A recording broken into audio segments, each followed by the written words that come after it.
everybody, and welcome to another episode of Savvy Talk. I am so excited and honored, to be honest with you, to have with us Dr. Russell Kennedy on the show today. As you know, we're doing an expert series, so we wanted to talk to the world's leading experts around topics that we really care about. And I think, if anything, we have learned in the last couple of years is how important our well-being, our personal lives, our mental health is.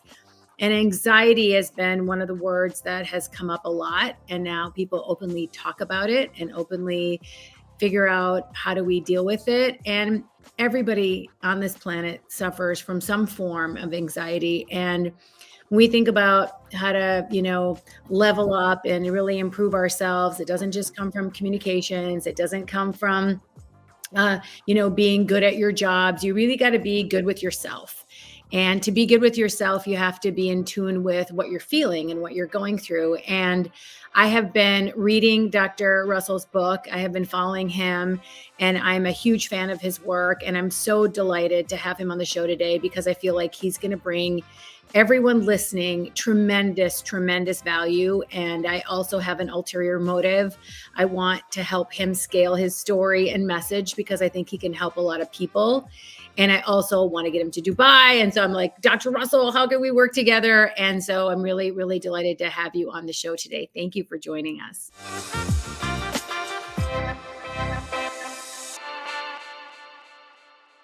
It's a real pleasure to be here. It really is. So Dr. Russell, I'm going to read a little bit about your bio, but you are an award-winning, you have a best-selling book on Amazon, which we're going to put up here so everyone can take a look at it. We'd love you guys to order this book. There it is. You're a neuroscientist, a medical doctor. You're coming to us today from Canada, but you also speak a lot. You do yoga, you do meditation, and you started your career as a stand-up comic. So before we go into the questions that we really want to, help everyone understand, is tell us a little about who you are, what is your story, and how did you become the Anxiety MD? Okay, so the short version, because usually this goes on for hours, but the short version is I grew up with a father with schizophrenia and bipolar.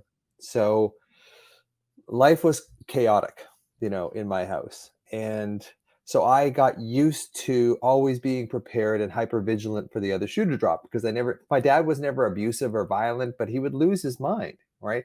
And my mother was a reserved British registered nurse.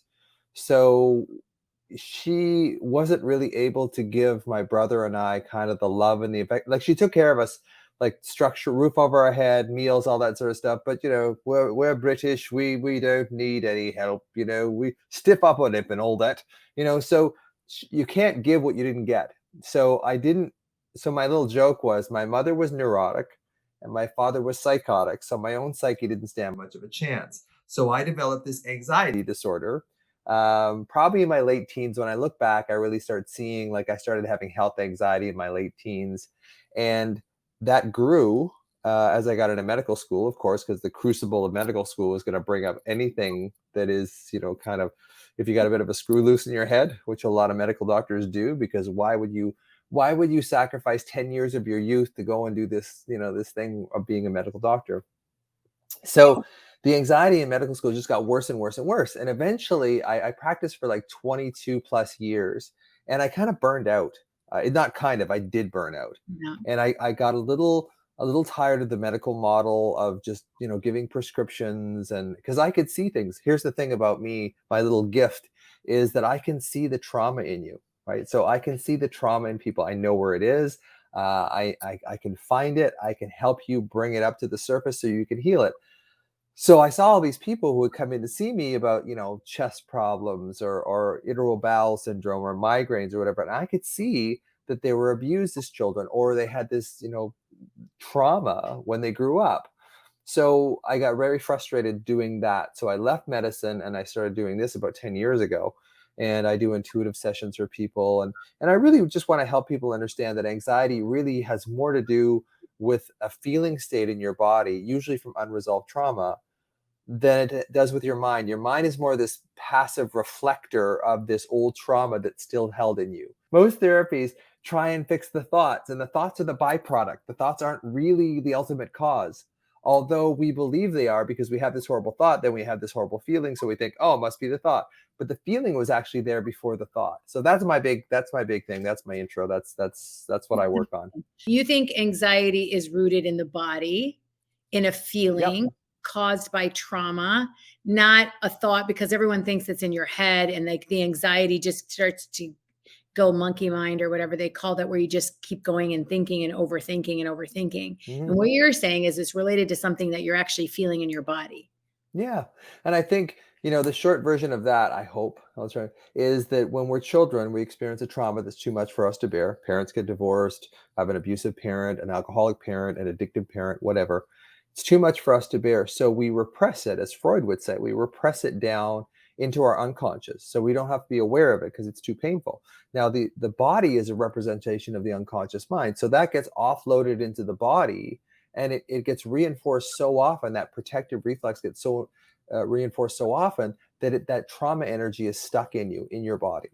And then we don't even realize that when we get anxious, we start thinking, oh, this is just my overthinking. But really, the engine of your overthinking is this alarm in your body that's constantly being read by the mind, this process called interoception. The mind is always reading the body. So if the mind reads this alarm in your body, it's not going to make up stories about puppies, cookies, and picnics. It's going to make up negative stories to be Stories. consistent with this negative feeling. So we're trying to treat the thoughts when the thoughts are just like the effect, they're the symptom. They're not the underlying root cause, which is why people who go through therapy for 30 years aren't that much better. Trying to give a little bit of value in terms of solutions. So just on this piece, let's Sure. say you do have some trauma that you feel in your body. It's manifesting itself into anxiety, into your head. How do you heal the body, or how do you handle that? Like, what's the best thing that people should be thinking about if they can identify the alarm that's in their head is coming actually from their feeling or their body? What's the first step? Well, the first step, I think, is when you're feeling anxious, which I like to call alarm. I don't like the word anxiety very much because it doesn't have a whole lot of consciousness to it. Words Okay. have consciousness, right? So if you say anxiety, anxiety doesn't have a lot of consciousness to it. A lot of people don't even know what anxiety is because they've never really felt it. Well done. But if you say alarm, everybody's been alarmed. Everybody knows what alarm feels like. So when you focus on the fact that you have this alarm in your system, so when you're feeling worried about your kids or your job or whatever, it's like, okay, where in my body do I actually feel this? Like, close your eyes, relax your jaw, relax your shoulders, and just go, where in my body do I feel this? And often, always, it's in the midline. Not always. It can be in your shoulders, it can be in your hips, but usually it's kind of in the central area around your chest. For me, it's this sort of hot, purple, sharp, crystalline. It's about the size of my fist. It pushes up into my heart and it pushes into my back. That's my alarm. That's sitting right in my solar plexus.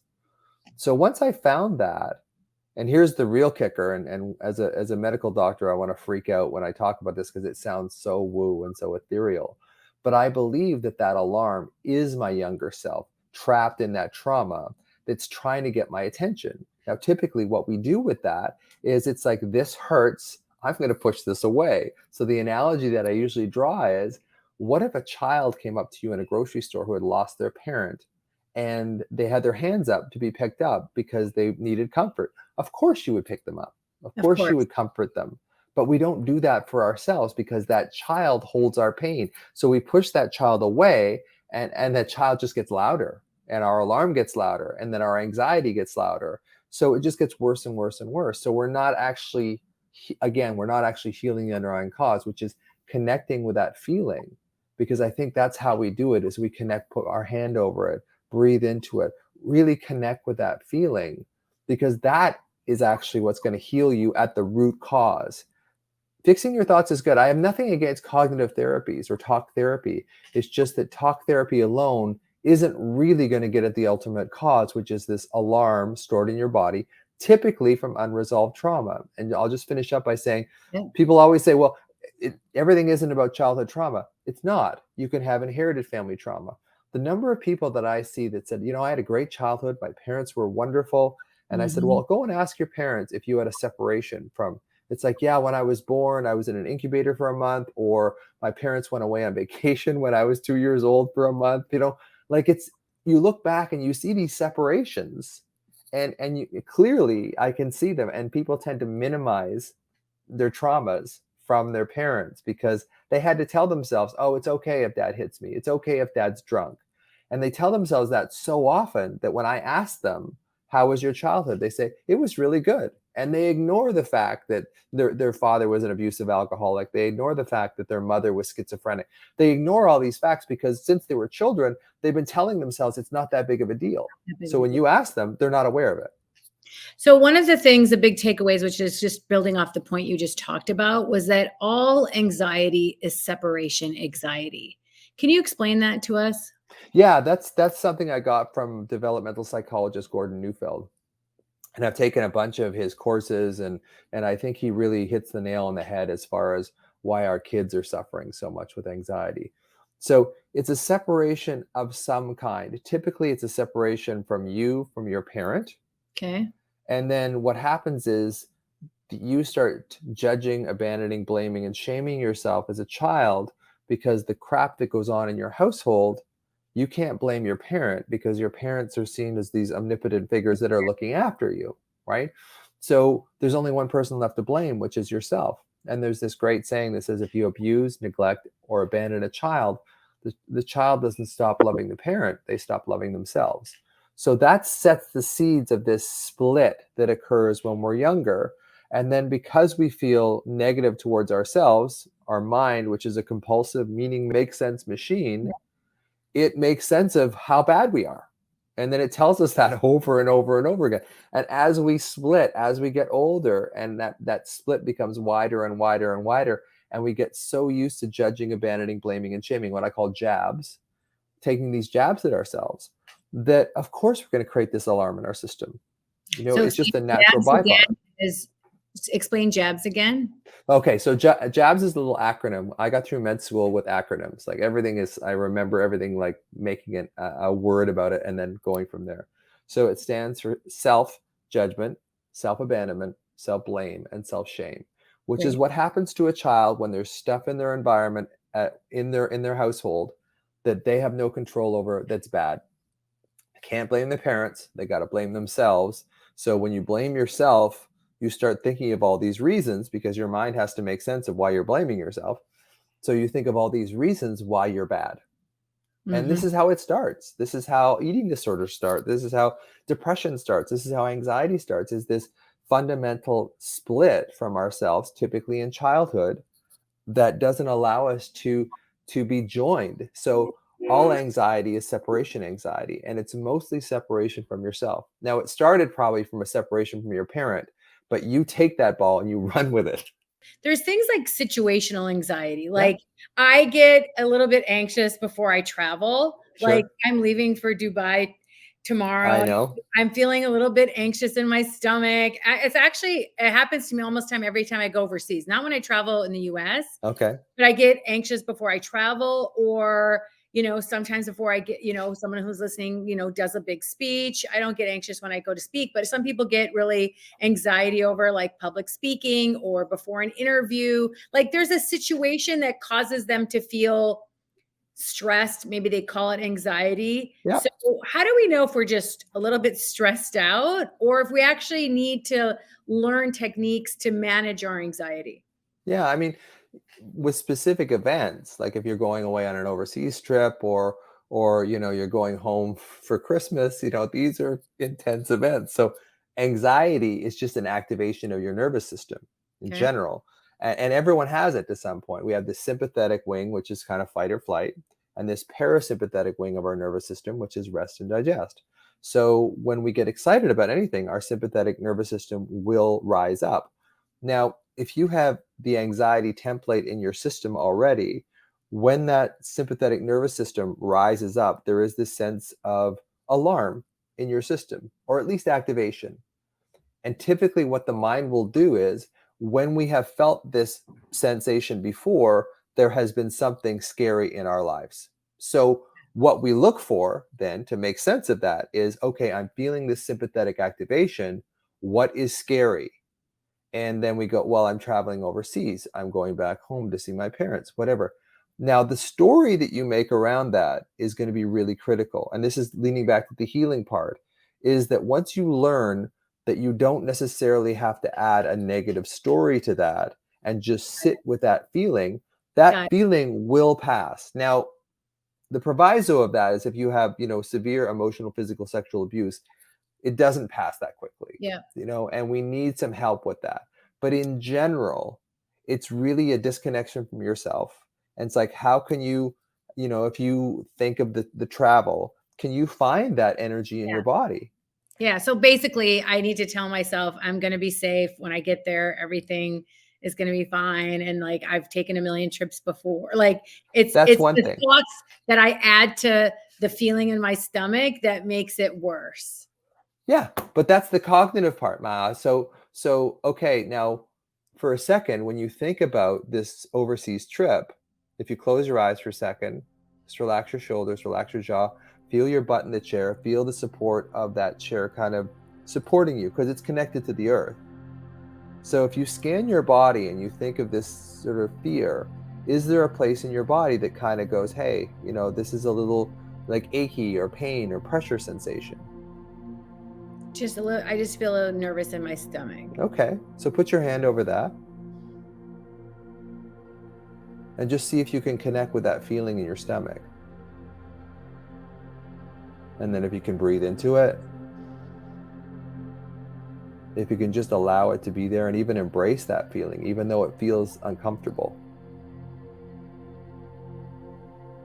Now, if you do that in combination with reassuring yourselves cognitively, then what you do is you help the cognitive structures of your brain, the neocortex, the new part of our brain, and the feeling, because the subcortex, the place that holds a lot of our old anxiety, is below the level of cognition. It doesn't understand words, but it understands feeling.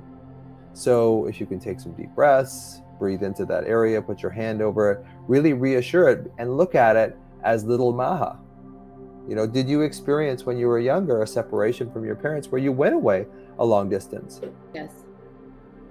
Because you're probably bringing back up that same feeling that you had back then now, because there's a part of our brain called the insular cortex, INSULA, that kind of mediates the mind and the body together.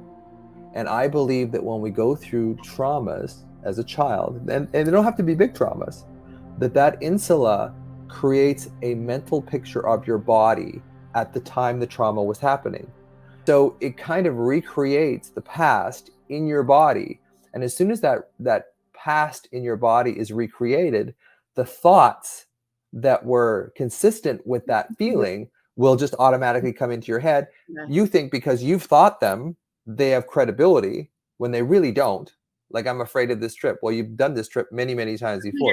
Times. Yeah. Clearly, you're not afraid of the trip, but Yeah. clearly it's probably what we call an implicit memory, which is those memories that aren't accessible by our cognitive word language structure. They are accessible only by feeling. And to heal that, and anxiety at a bigger level, this is what anxiety is. It's this old subcortical, below the cortex program that we have to change. And the language of that subcortical structures, those subcortical structures, amygdala, hippocampus, pons, medulla, brainstem, is feeling. It doesn't understand words. So to heal anxiety, we need to go at the cognitive, absolutely, but we also need to go at the subcognitive too, at the place where this was probably encoded, probably when you were a child. And we can change that through feeling. We can't really change it through words. And that's why people that go through years and years of talk therapy, yes, the cognitive part of the brain goes, okay, yeah, I understand I'm not in danger. But that feeling part is still there. And we are much more ruled by our feelings than we are our thoughts. But we believe the opposite. We believe that our thoughts rule it. We're rational creatures. We're not. We act in emotional ways, and then we rationalize it cognitively. We buy that thing that's too expensive for us, and then we get afraid, and then we rationalize. Well, it might go, the price might go higher or whatever. We just start rationalizing. So we're much better at making sense of our feeling than we are from Mhm. actually allowing the feeling to stay there and just dealing with the feeling. When we think that anxiety is overthinking and in our heads, it's actually the feeling of the emotion. And if we can deal with the emotion of reassuring ourselves, calming ourselves, how important is breath work and breathing to your process or your advice to people that you in your research? I mean, it's an aspect of it for sure. I think breath is the only real conscious connection to our autonomic nervous system, Okay. right? So we can't sort of, we're not yogis. We can't just sort of drop our heart rate, drop our blood pressure just by Yeah. thinking about it. But we can have conscious control over our breath. So we can start sending ourselves into this sort of body state that is relaxed, that is calm.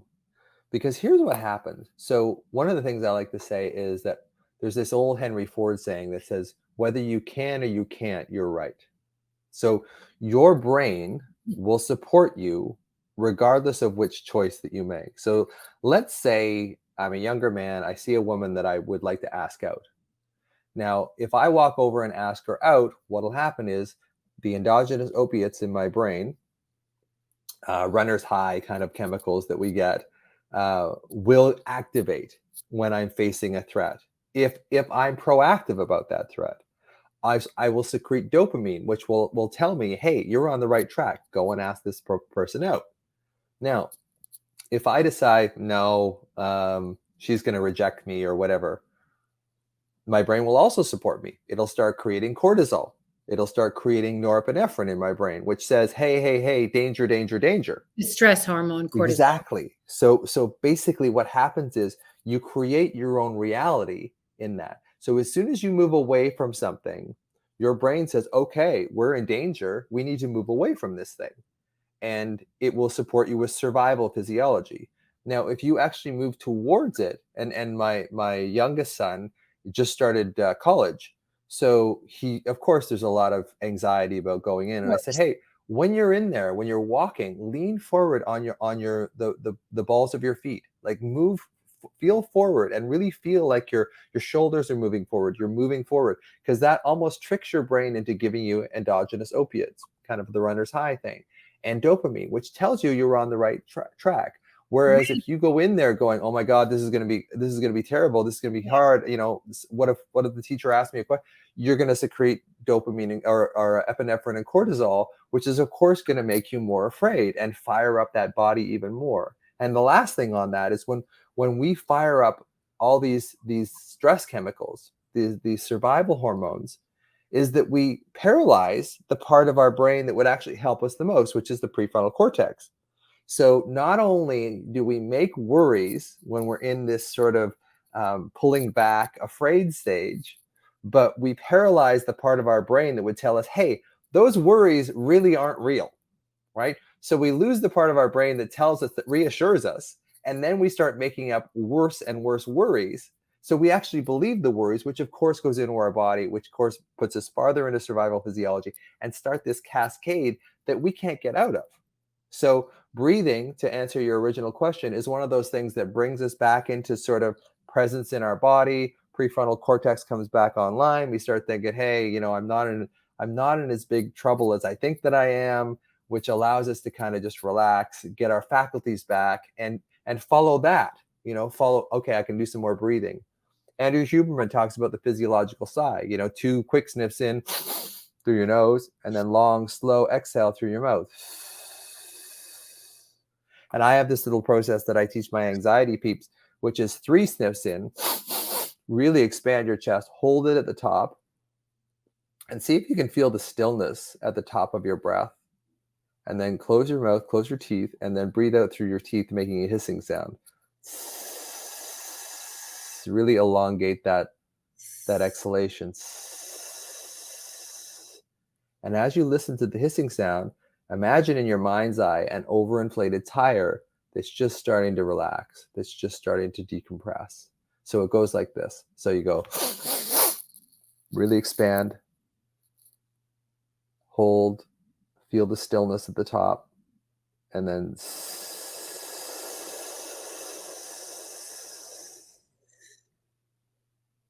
and I can't do this too many times because I do it to relax myself. So I'll Yeah. actually put myself in a bit of a trance if I do it too many times. And one of the things I'll tell people is that it's much more effective to use your body to calm your mind than it is to try and use your mind to calm your body. Tell me a little bit about how you feel social media is playing a role in anxiety and perpetuating it or spreading it, or not at all. I could write a book on this, but I You should mean, write the book on this. yeah, well, I mean, dopamine's the molecule of more, right? So when we can visit 15 beautiful locations on Instagram inside of a minute, no human being actually can compete with that. So we see a lot of couples now where, one of them is always saying, well, you're always on your phone to the other. Or there's two of them and they both are always on their phone, so they don't connect anymore. So social media, especially in our kids, we have this system in our brain called the social engagement system. Eye contact, tone of voice, prosody of voice, which is kind of like the lilting, uh, um, body language and facial expressions. So this is hardwired into us as human beings from children. But the thing is, children aren't getting face-to-face connection anymore, especially with COVID. But in general, even before COVID, kids were getting a lot more focused on their screens than they were on their friends. Hmm. And we're seeing that in high schools. Like kids aren't forming friendships the way that they used to because their immediate gratification needs, those dopaminergic instant gratification, is much more seductive to the brain than actually being able to stay present with another human being in Yeah, friendship and in connection. you just unfriend someone with the click of a button. Like Yeah, it's so immediate, and like relationships take work. they Friendships do. work. You need to nurture them and check on your friends and go out with your friends and have conversation. Like it's a connection, having friendships. They said there was some research that just came out this week that like the importance of having friendships are important for your well-being and your mental health and your wellness, is to have those connections and friendships. This is critical. Yeah. So we get all this pseudo connection through Instagram, Facebook, whatever. It kind of feels to the the analogy I draw is like Doritos, right? Like, you can it will give you some sustenance in your system to eat Doritos, but it's not nourishing. It tastes good, but it's not nourishing. Whereas face-to-face interaction with your friends is nourishing, does start developing this social engagement system. And the problem is that the children aren't engaging with other children, and we need to mature this social engagement system because this is the system that we use to soothe ourselves as well. So if this social engagement system isn't being matured in our kids because they're fixated on their screens and no longer getting this face-to-face contact, which matures the social engagement system, of course we're going to have a generation of kids that are completely anxious because they can't soothe themselves. And what they use to soothe themselves is the same thing that causes the problem in the first place. So they get to be late teens, they've been on their phones on Snapchat for 5 years. That's what they use to kind of soothe themselves. Then they go off to university or college or whatever, and the Snapchat isn't doing it anymore. It's not enough. It's And because the social engagement system hasn't been fostered in them. So that we got this epidemic of childhood anxiety because that social engagement system hasn't been matured. And this is a real problem. And what should parents, just they have children who are suffering from anxiety and they feel it and they know it and they're aware of it. Yeah. What is something that you would recommend that they do? Touch, for one. I don't think we touch our kids enough. There's this little process I get people to do, putting your hand on your child's back and then you put your hand on over their heart. With teenagers is a little harder because they're, You're like, don't touch yeah, me. don't touch me. I've had it. But with kids, they love that. They love that. Just, I'm just dad's going to hold your heart for a few minutes or 30 seconds. Mom's just going to hold your heart for 30 seconds. We're just going to sit here. You know, the other thing is eye contact. Making eye contact. Sometimes you can make a game.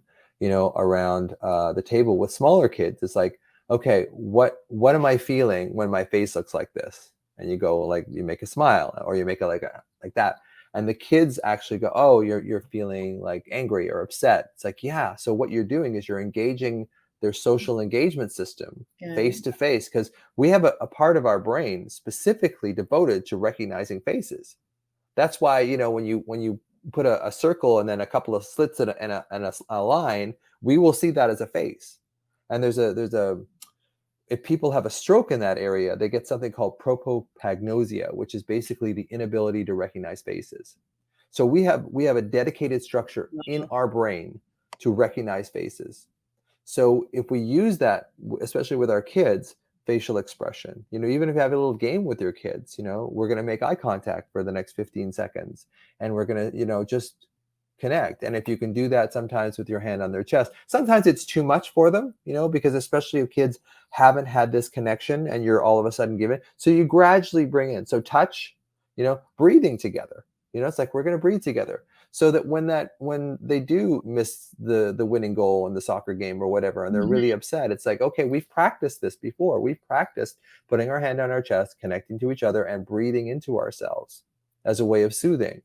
And once you practice that, you have this skill now that they can use for the rest of their lives that grounds them.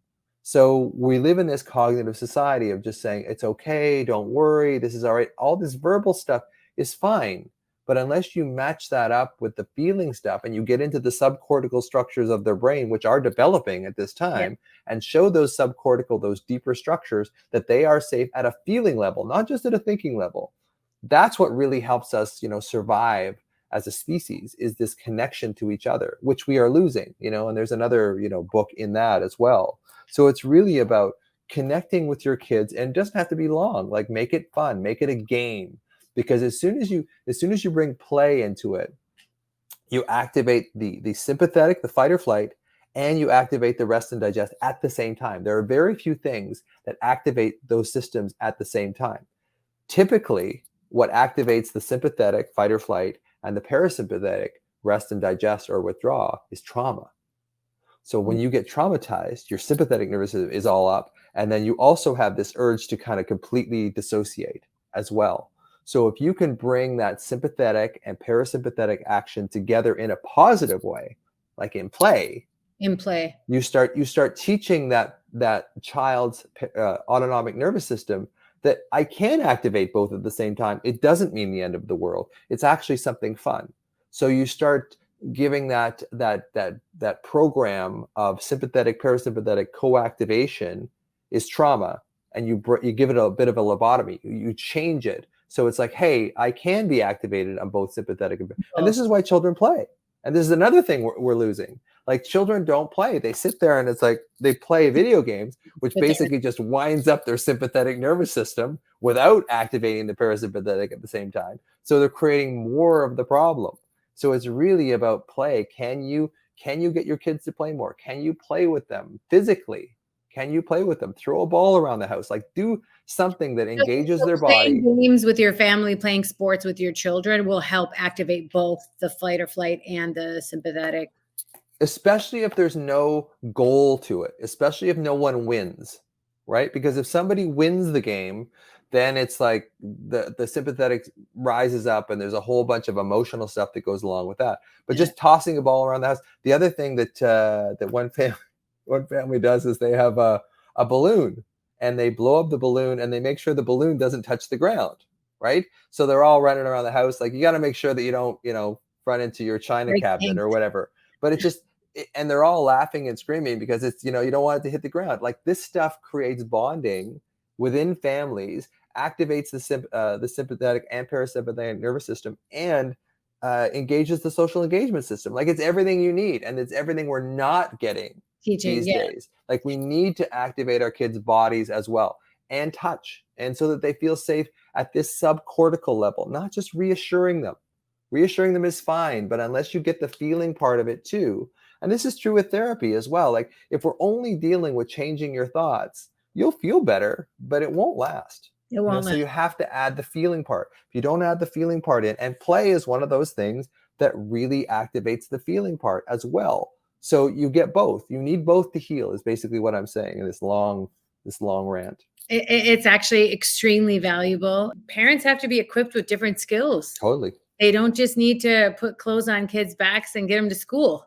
They Yeah, need to give them, social skills, emotional skills, yeah, and really financial skill, like things like that that they need to. And as I guess as we learn more and we get more educated about these things, it's never too late to start implementing new techniques and really yeah. owning and understanding a little bit more about this behind us. Dr. Russell, I have taken so much of your time No, and it's fine. it's been Yeah. extremely valuable. Where can people find you and follow you?